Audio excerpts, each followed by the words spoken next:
Good evening everybody. एक बार फिर से आप सभी लोगों के लिए लेकर आया हूं मैं आधार बैच में एक अगला पेपर। सीजीएल का ये पर्टिकुलर पेपर पूछा गया था 5/8/2017 को। पूरे 25 क्वेश्चंस किस लेवल के 2017 में पूछे जाया करते थे, उस चीज का आपको एक्सपीरियंस मिलेगा इस पेपर को सॉल्व करके। चलिए शुरू करते हैं। प्यारे बच्चों, सबसे पहले मेरी इतनी क्लासेस डेली बेसिस पे हो रही है। सुबह का एडिटोरियल जो आपको जरूर देखना चाहिए, और अभी का ये क्रैश कोर्स एग्जाम तक हर रोज आधे घंटे से 40 मिनट तक का होता है। पूरे के पूरे पेपर को सॉल्व करना जरूर चाहिए दोस्तों, जरूर करें ये चीज को। आपको जो क्वेश्चंस एक एक करके मैं प्रेजेंट करने वाला हूं वो 20 सेकंड्स के टाइमर के साथ होगा। यहां पर एक 20 सेकंड्स का एक टाइमर चलेगा, और विद इन 20 सेकंड्स दिए गए क्वेश्चन को आंसर करने की कोशिश करना है। ठीक है, चलिए सबसे पहला क्वेश्चन ये रहा। ये क्वेश्चन है, my sister in laws who live in Kolkata have come to stay with us. हमारी सिस्टर इन लॉ, मेरी सिस्टर इन लॉज जो कोलकाता में रहती हैं, आई हैं हमारे साथ रहने के लिए। Have come to stay with us, हमारे साथ रहने के लिए। अब आप एक चीज ध्यान से देखो, सबसे पहले आपके सेंटेंस की शुरुआत हुई है माई सिस्टर इन लॉज से। किससे हुई है? माई सिस्टर इन लॉज, मतलब आप इस नाउन को प्लूरल बनाना चाह रहे हैं। तो पहले ये नाउन जब सिंगुलर होता है तो कैसे लिखा जाता है? Sister in law, SISTER, sister in law, ऐसे लिखा जाता है। और इस कंपाउंड नाउन को जब प्लूरल करना हो तो इसका जो मुख्य नाउन है दैट इज सिस्टर, उसमें यस लगाते हैं दोस्तों। इसका प्लूरल होता है सिस्टर्स इन लॉ, मतलब आप सिस्टर में एस जोड़ेंगे, लॉ में नहीं। तो मिस्टेक तो पता चल गया ना किस में है? ऑप्शन नंबर ए में। तो ए को टिक करें, वहां पे ए को सिस्टर्स इन लॉ करना है, सिस्टर इन लॉज नहीं। आ जाओ question number second. These kind of clothes are rather expensive for me to buy. इस प्रकार के कपड़े बहुत महंगे हैं मेरे लिए खरीदने पे। अब आप जल्दी से आंसर करें, क्या आंसर लगता है आपको इसमें? Hurry up, times of. प्यारे बच्चों, आप देखो क्या लिखा है, सबसे पहला वर्ड क्या है? THESE। और आपको पता है कि THESE दीज के बाद हमेशा प्लूरल नाउन यूज करना होता है। एक और शब्द है दैट इज दोज, इसके बाद भी आपको हमेशा प्लूरल नाउन यूज करना होता है।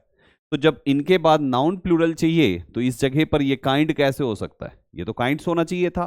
तो दीज काइंड्स ऑफ क्लॉथ्स, जब आप काइंड के लिए सब कुछ प्लूरल लिखेंगे, जैसे दीज आपने प्लूरल लिखा तो क्लॉथ भी प्लूरल होगा, वर्ब भी प्लूरल होगा, सब कुछ प्लूरल हो गया। अगर यही आप दीज की जगह पे दिस लिखा होता तो ये काइंड होता, यहां पे क्लॉथ होता, यहां पे इज होता, मतलब सब कुछ सिंगुलर होता। तो ये चीज होता है दोस्तों कि these kind of cloth is, और these kinds of clothes are, सब प्लूरल या तो सब सिंगुलर। ठीक है, ऐसे करते हैं। आंसर है ऑप्शन नंबर ए। चलो third question. The employee did not dash the argument of the manager.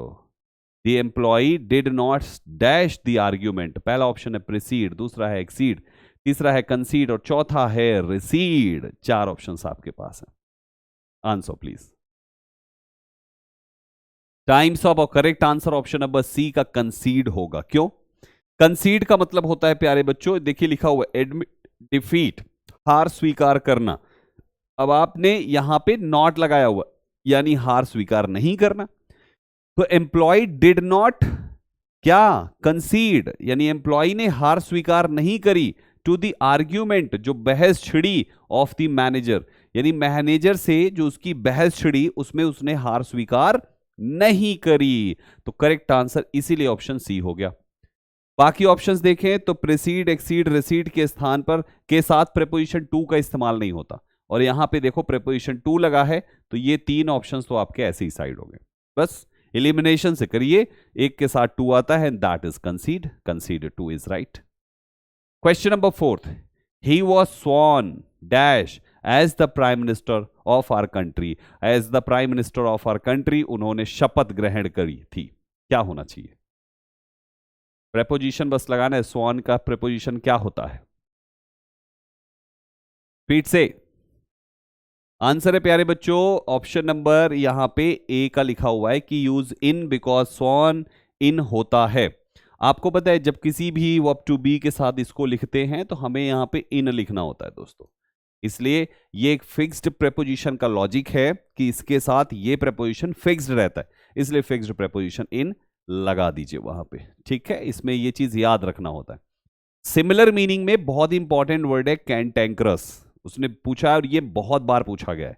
4 options हैं, humorous, querulous, remorseful and dullness. पांचों वर्ड्स बहुत इंपॉर्टेंट है दोस्तों।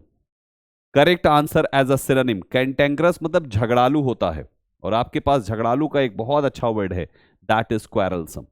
झगड़ालू कैंटेंक्रस भी होता है और झगड़ालू आपका क्वेरलसम भी होता है, तो सिनोनिम हमारा ये हो गया। बाकी ह्यूमरस का मतलब थोड़ा सा जो मजाकिया टाइप का होता है ना, उसको कहते हैं दोस्तों। मजाकिया नेचर का कोई है तो उसका नेचर ह्यूमरस नेचर का है।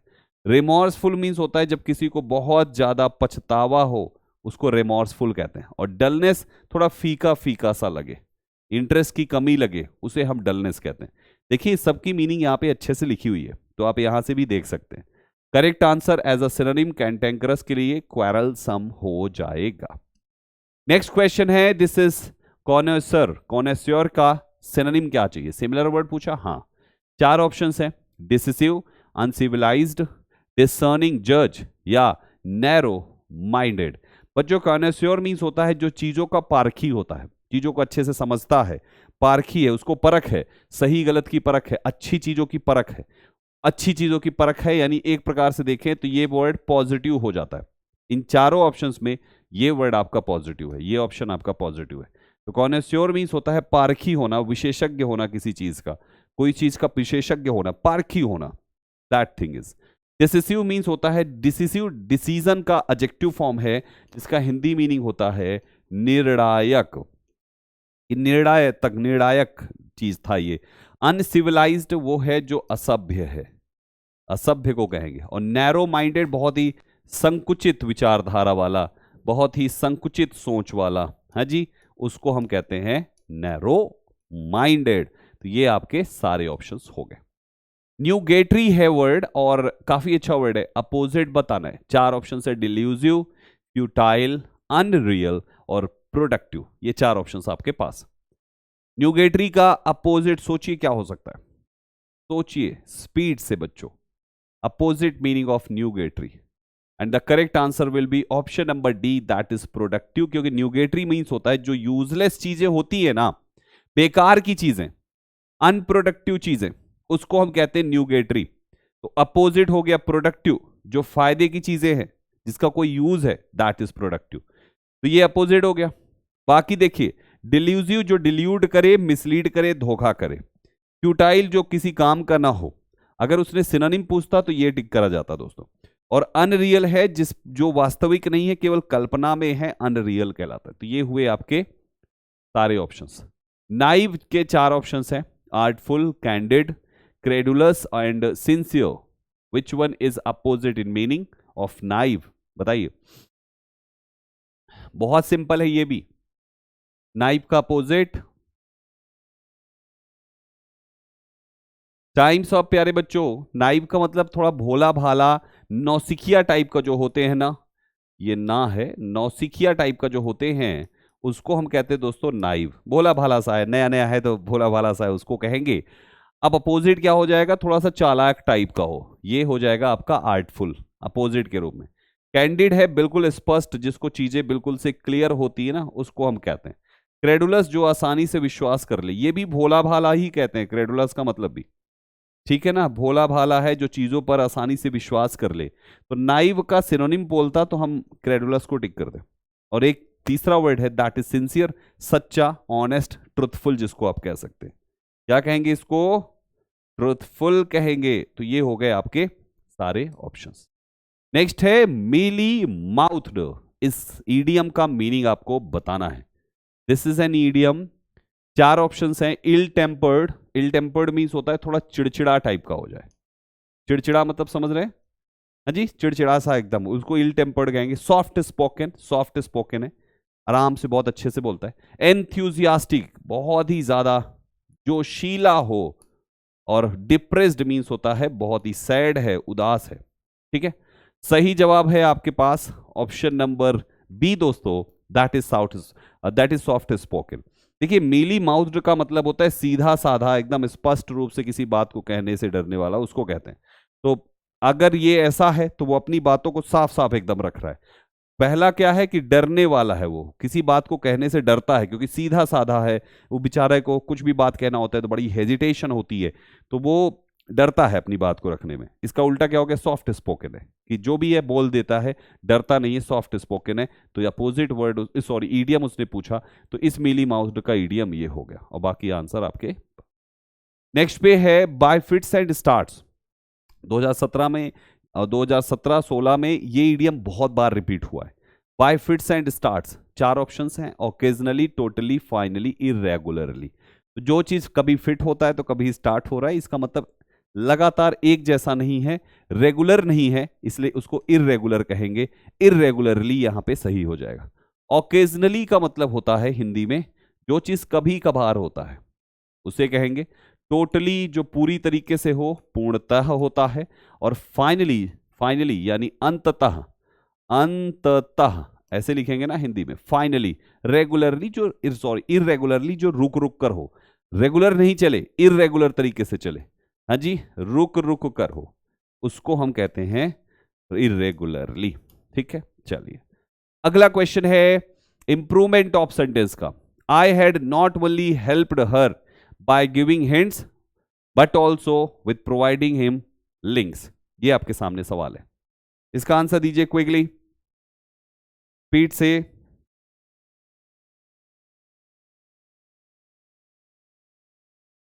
बहुत बढ़िया बच्चों, लॉजिक इसका बहुत सिंपल है। देखो आपको नॉट ओनली बट ऑल्सो का पैटर्न तो पता है कि 2 कंजंक्शन, देखो यहां पे है नॉट ओनली और फिर बट ऑल्सो।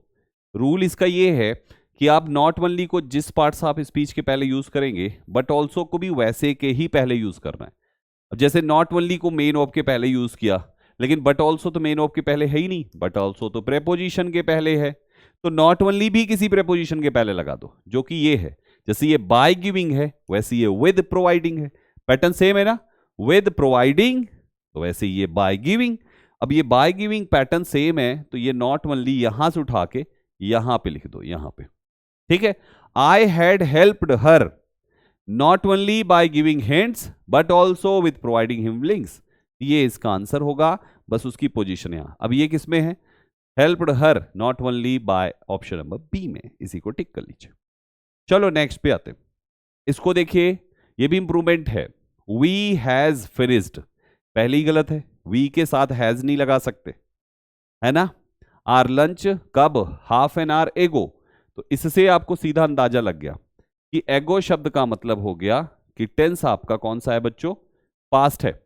टेंस पास्ट है और समय जब दिया है तो इंडेफिनिट बनाना है, यानी कि आपको सेकंड फॉर्म केवल चाहिए, हेल्पिंग वर्ब चाहिए ही नहीं, तो केवल फिनिश्ड है आपके ऑप्शन नंबर ए में, इसी को टिक कर लीजिए। Option number A finished is right. करते चलो बच्चों स्पीड से। The act of speaking irreverently about sacred things, किसी पवित्र चीज के बारे में उल्टा पुल्टा गंदा संदा बोलना क्या कहलाता है बच्चों, क्या कहलाता है। The act of speaking irreverently about sacred things is known as blasphemy. बच्चों ब्लास्फेमी का मतलब होता है किसी भी पवित्र चीज के बारे में, ग्रंथ के बारे में, किसी के बारे में कुछ गंदा बोलना, उसे ब्लास्फेमी कहते हैं। अथीस्ट वो है जो ईश्वर पे यकीन नहीं करता है, डज नॉट बिलीव, जो यकीन नहीं करता। बेलिकोज जो झगड़ा करता है, झगड़ालू होता है। और डिफेक्शन मीन्स है अबेंडनमेंट ऑफ एलिजियंस और ड्यूटी, जो कर्तव्य से भागता है उसे कहते हैं। तो ये हो गए आपके सारे इंपॉर्टेंट वर्ड्स। चलो नेक्स्ट पे आओ।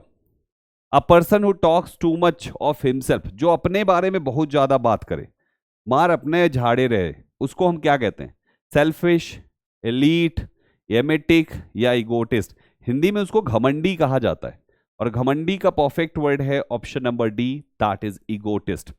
बाकी ऑप्शंस में क्या है, सेल्फिश है दोस्तों स्वार्थी, एलीट है सुपीरियर क्लास जो होता है, उच्च वर्ग होता है, उसको एलीट कहते हैं, उच्च वर्ग, अच्छे लोग, पैसे वाले लोग है ना, उच्च वर्ग हैं उनको। और एमेटिक जो थोड़ा सा वॉमिटिंग आ जाए जिससे, उसको एमेटिक कहते हैं, ऐसी कोई चीज जिससे वॉमिटिंग आता है उससे। तो ये हो गए आपके सारे ऑप्शंस। अगला क्वेश्चन है 15, find the incorrectly spelled word. Incorrectly spelled word आपको बताना, इसमें से गलत स्पेलिंग किसकी है, एंटरप्रेन्योर है, रेम्यूनरेशन है, अप्रेंटिस है, या सोवरेनिटी है। करेक्ट स्पेलिंग, गलत स्पेलिंग कौन सी है? 3 की स्पेलिंग सही है, केवल एक गलत है, और वो है आपका ऑप्शन नंबर 4 दोस्तों, दैट इज सोवरेनिटी। सोवरेनिटी में जब आप GN लिखते हैं तो सीधा TY लिखना है, आई नहीं लगाना है, ये यहां पे आई नहीं होता है, ठीक है। इसका मतलब प्रभुता होता है, इसका मतलब आप डोमिनेंस कह सकते हैं। क्या होता है इसकी मीनिंग? डोमिनेंस, है ना, थोड़ा सा बलबला, जलवा जिनका चलता है। एंटरप्रेन्योर होता है व्यवसायी, बिजनेसमैन, ठीक है।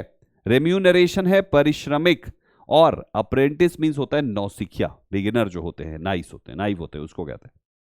अगला क्वेश्चन है इनकरेक्टली वर्ड, इसमें भी आपको चूज करना है, फाइंड करना है।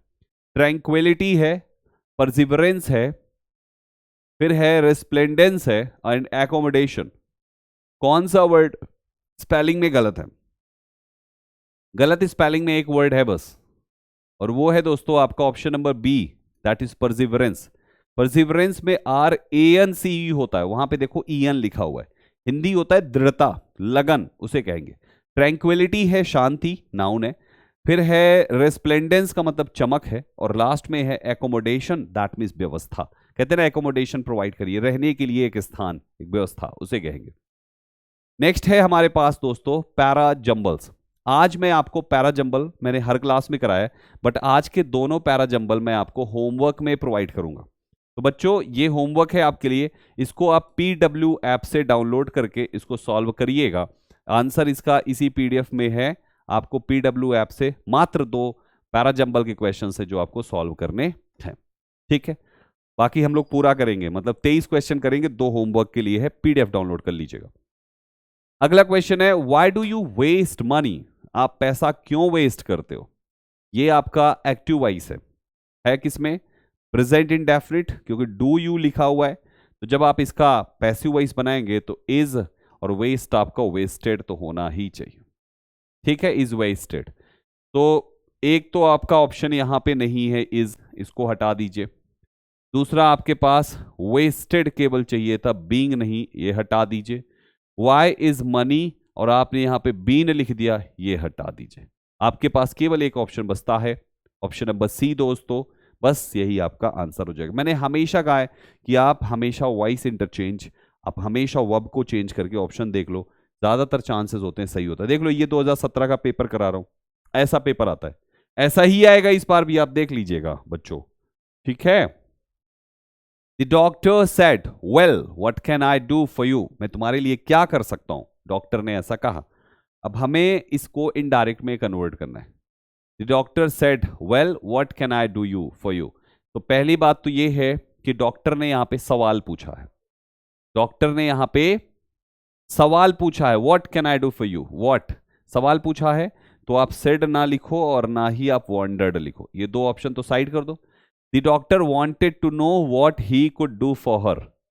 What can I do for you? ये हो सकता है। What he could not, ये not कहां से आ गया? इसमें तो है नहीं, तो आपका आंसर यहां पे है ऑप्शन नंबर B इस क्वेश्चन के लिए। देखो एक स्पीड, एक लय बना के चलेंगे स्पीड से करने का बच्चों, तो इस आपके लिए काफी आसान हो जाएगा, है ना। तो इसलिए आप यहाँ पे देखो आंसर करो, देखो आंसर करो, एक स्पीड बनानी जरूरी है। हर रोज कमेंट पढ़ पढ़ के एकदम वो रहता है, लेकिन आज पूरी फोकस्ड हो जाओ आप इसको करने में, ठीक है। आइए अब हम करेंगे हमारा क्लोज टेस्ट, ठीक है। अंतिम 5 सवाल है बस।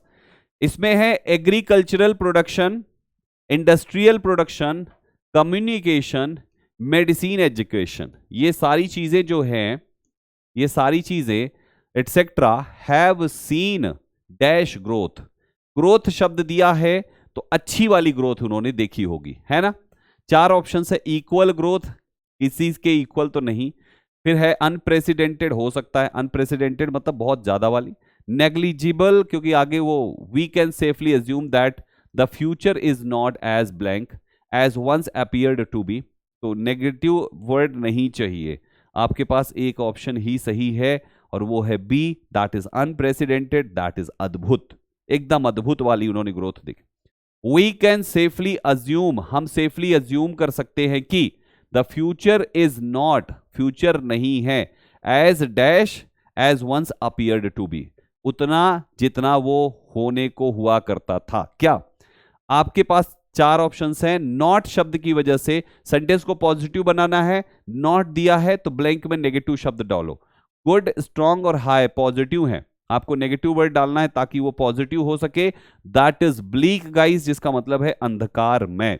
तो not bleak, not as bleak as once appeared to, उतना अंधकार में नहीं है जितना ये सोचा जाता सकता था, यानी कि अच्छा है। तो पॉजिटिव बात करना है, नॉट के साथ उस वर्ड नेगेटिव वर्ड को फिर लिखिए। फिर आगे इन्होंने कहा we are not by a vision of hungry hordes, ठीक है, overwhelming word, food resources. Although it is blank, although it is blank that many people especially in the developing countries dash hungry, तो ये बात तो सही होगी, ये बात तो सही होगी, तो हमें यहाँ पे पॉजिटिव वर्ड चाहिए। यहाँ पे फॉल्स, अनक्लियर, इनकरेक्ट, ये तीनों नेगेटिव हो जाते हैं, इसलिए हमें इनको साइड करके केवल पॉजिटिव वर्ड ट्रू को टिक करना पड़ेगा। यानी ये सही है कि बहुत सारे लोग, दैट मेनी पीपल, ये सब्जेक्ट हुआ plural, specially in the developing countries are hungry, present की बात करेगा पक्का, क्योंकि सब जगह प्रेजेंट जा रहा है और सब्जेक्ट यहां पर, अरे बाप रे, इसका तो आंसर ही मैंने बता दिया, तो आप लोग इसमें क्या टिक करोगे? देखो इसका तो आंसर ही मैं बोल गया कि मेनी पीपल जो है वो हंग्री हैं, भूखे हैं। प्लूरल के लिए सिंगुलर वर्ब नहीं लगा सकते और विल के साथ मेन वर्ब चाहिए, हंग्री एडजेक्टिव होता है, तो जाहिर सी बात है आपको आर लिखना पड़ेगा। गलत हो गया ना, तो आर कर लीजिए, वही सही हो जाएगा। अंतिम पे आ जाइए, अंतिम ब्लैंक क्या है? दैट आर, ये हो गया, ठीक है, आर हंग्री। इलिटरेट हैं, आर हंग्री, हंग्री हैं, इलिटरेट हैं, और डैश हैं टू डिजीज को लेकर, एंड क्या है? प्रोन है टू डिजीज, हो सकता है एवर्स, एनग्रॉस, रिलायबल नहीं। ऑप्शन नंबर यहां पर वही ऑप्शन ए हो गया, दैट इज प्रॉन, यानी कि वो हंग्री हैं, बेचारे भूखे हैं, स्टारवेशन के शिकार हैं, इलिटरेट है, और फिर नेगेटिव डालना है, क्योंकि नेगेटिव नेगेटिव नेगेटिव। अब आपके पास एक वर्ड है दैट इज प्रोन, जिसका मतलब प्रभावित हो रहे हैं, किससे? डिजीज से, बीमारी से, बीमारी से प्रभावित हो रहे हैं। तो ये रहे आपके पूरे 25 सवाल, 2 होमवर्क के मिले और 23 क्वेश्चंस यहां पे प्रैक्टिस कराई। जो 2 होमवर्क में आज पैराजंबल्स दिए, कभी क्लोज टेस्ट रोक देता हूं, कभी पैराजंबल कर लेते हैं हम लोग आपके लिए होमवर्क के रूप में, आज पैराजंबल है, तो 23 कर लिए, 2 होमवर्क बना दिए। करिएगा जरूर दोस्तों, छोड़िएगा नहीं उसको, ठीक है। तो ये रेगुलर क्लासेस होती है। मेरी अगली क्लास मंडे को मिलेगी आपको, फिर सुबह 8 बजे, एडिटोरियल जरूर जुड़े रखिएगा। और संडे को प्यारे बच्चों, संडे को आप सभी लोगों को बहुत सारे मेरे शॉर्ट्स वीडियोस मिलने वाले, उनको देखिएगा चैनल पे, बहुत इंफॉर्मेटिव होंगे। आज भी कुछ शॉर्ट वीडियोस पढ़े हैं, मंडे को भी पढ़ेंगे, संडे को भी, तो डेली बेसिस पे आ रहा है, जरूर देखा कीजिए उसको, ठीक है। थैंक यू वेरी मच बच्चों, थैंक यू वेरी मच इस क्लास को देखने के लिए और रेगुलर मेरे साथ प्रैक्टिस करने के लिए। Thank you very much.